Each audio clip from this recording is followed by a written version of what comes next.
are another real-life hero, Ishita Khanna, a young, bright, beautiful woman working in Spiti and making Spiti residents ecology sensitive.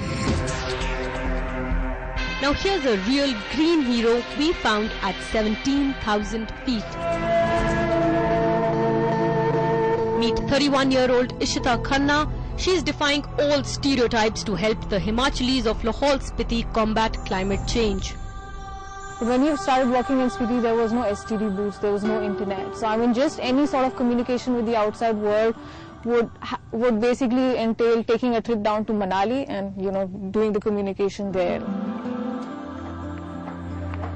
She moved out of her Delhi home to set up her NGO Ecosphere and showed the people here that they can live off the local resources by quite simply harvesting a local wonder berry, the sea buckthorn. And with that was born the brand Serin, which in Spiti means blessing for a long life. Women of the area were employed to make jams, jellies and juices, earning the local women here a livelihood.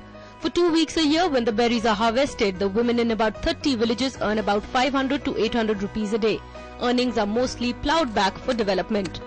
Our objective basically has been met, that, you know, they started conserving this plant, which eventually will help in, you know, conservation of the soil of that area. Spiti was initially part of Tibet. It was all one kingdom and it was called Guge. But it doesn't stop with the sea buckthorn. Ishita also conducts workshops on responsible tourism with hundreds of foreigners who come to Spiti every year. So you have a lot of fossils of sea life that you can find out here.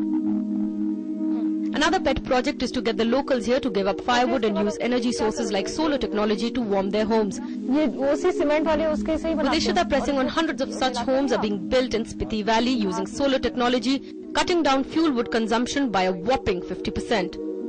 With these solar passive houses, we've put temperatures, you know, we've been gauging the temperatures over the winters, and temperatures don't drop below 10 degrees. So it's drastically cut down the amount of fuel wood and thus the amount of emission that's going into the atmosphere.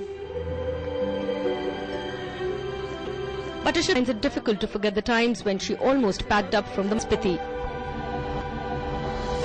In 2003, we had a big setback. One of our friends, you know, the one who started it, one of the founders, Parikshit, he passed away in an accident.